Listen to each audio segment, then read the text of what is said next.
ورحمة الله وبركاته.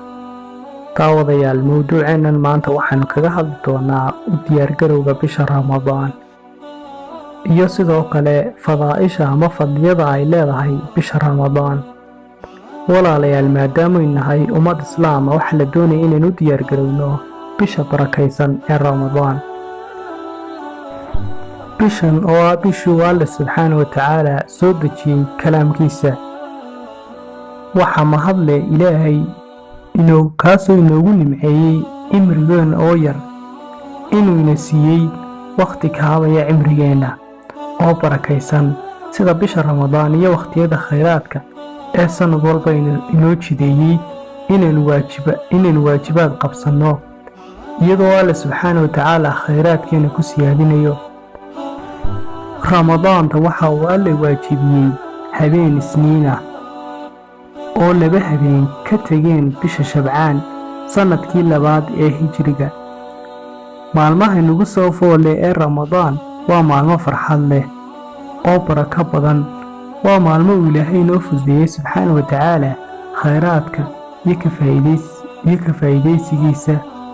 waa maalmo inoo dhaafi doona si degdega, iyadoo qofka muslimka ah uu sii jeclaysan doono inay la joogaan maalmahani.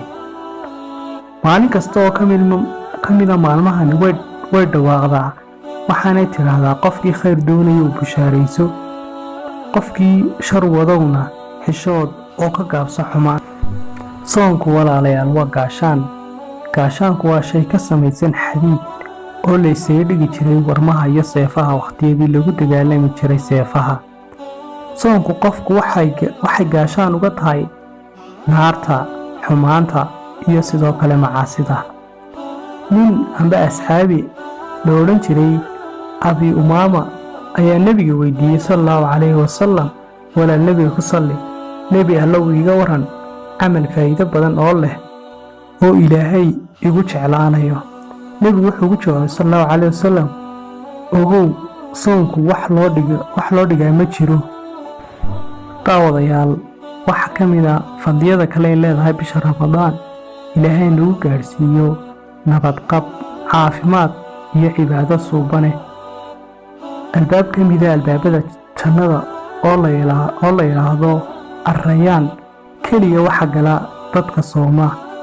waxa kale oo ka mid ah Ramadaan maalinta qiyaame, soonka iyo quraan akhrisku way u shafeeco qaadaan ciddii camalkaas la iman jirtay. soonku waxay odhanaysaa maalinka qiyaamaha, Ilaahayo waxaan u diidi jiray intii uu adduunka joogay addoonkaagu markuu soomo cuntada iyo cabitaanka iyo wixii.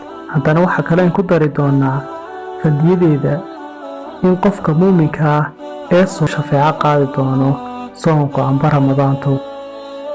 daawade, haddaba ma u diyaargarowday bisha barakaysan ee Ramadaan? Alle subxaanahu wa tacaala waxaan ka baryaynaa inuu bisha Ramadaan noo gaarsiiyo caafimaad, nabad iyo sidoo kale cibaado suuban. daawadayaal, muuqaalkeennii maanta intaasi nagu eegyahay. aad baad u mahadsantihiin. wasalaamu calaykum waraxmatullaahi wabarakaatu.